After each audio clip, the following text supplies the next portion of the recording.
بسم اللہ الرحمن الرحیم۔ چینل میں آنے والے سب دوستوں کو خوش آمدید۔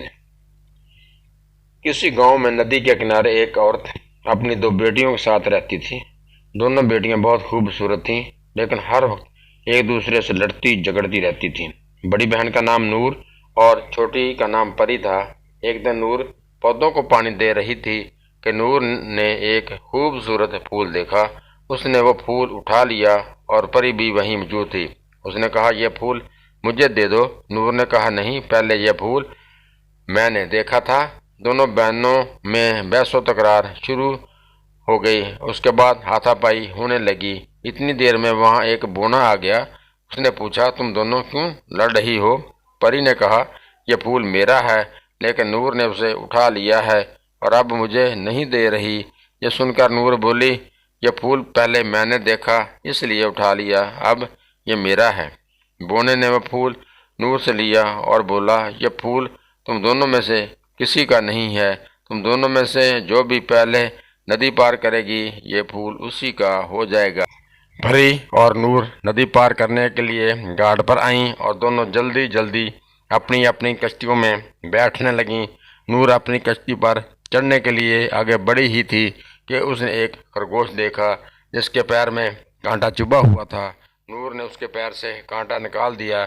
جیسے ہی اس نے اس خرگوش کے پیر سے کانٹا نکالا، خرگوش نے ایک طرف اشارہ کرتے ہوئے کہا، تم یہ چپو لے لو، اس سے تم جلدی جلدی ندی پار کر لو گی۔ نور نے وہ چپو لیا اور کشتی میں سوار ہو گئی۔ دوسری طرف پری اپنی کشتی میں بیٹھی یہ سارا منظر دیکھ رہی تھی۔ اس نے زمین سے پتھر اٹھایا اور خرگوش کو دے مارا۔ پتھر لگنے سے خرگوش تکلیف سے بلبلا اٹھا۔ یہ دیکھ کر بونا وہاں آیا اور غصے سے پری سے بولا، تم نے ایک جانور کو مارا ہے۔ جادو کے زور سے میں تم کو بھی خرگوش بنا دیتا ہوں تاکہ تمہیں پتہ چلے کہ کسی جانور کو مارتے ہیں تو اسے کتنی اذیت ہوتی ہے۔ بونے کے یہ کہتے ہی پری خرگوش بن گئی۔ بونا غصے سے وہاں سے چلا گیا۔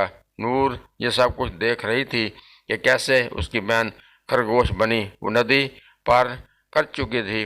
وہ فوراً واپس آئی اور بونے کا پیچھا کر کے اس کے پاس پہنچ گئی اور کہا، بھائی بونے، رکو۔ اس کی آواز سن کر بونا رک گیا اور بولا، کیا بات ہے؟ نور بولی، بھائی میری بہن کو سبق مل گیا ہے، اسے معاف کر دیں، آئندہ وہ کسی جانور کو نہیں مارے گی۔ خرگوش نور کے ساتھ پری کے پاس واپس آیا اور اس پر منتر پڑھ کر پھونکا۔ وہ دوبارہ خرگوش سے انسان بن گئی، جبکہ بونا یکا یک ان کی نظروں سے غائب ہو گیا۔ نور پری کے ساتھ واپس گھر آ گئی۔ انہوں نے دیکھا کہ بونے نے پھول وہیں ڈال دیا تھا۔ پری نے اٹھا کر وہ پھول نور کو دے دیا اور اس دن کے بعد سے وہ کبھی کسی سے نہیں لڑی۔ یہ دوستو ہماری آج کی ویڈیو، امید ہے آپ کو انشاءاللہ یہ ویڈیو پسند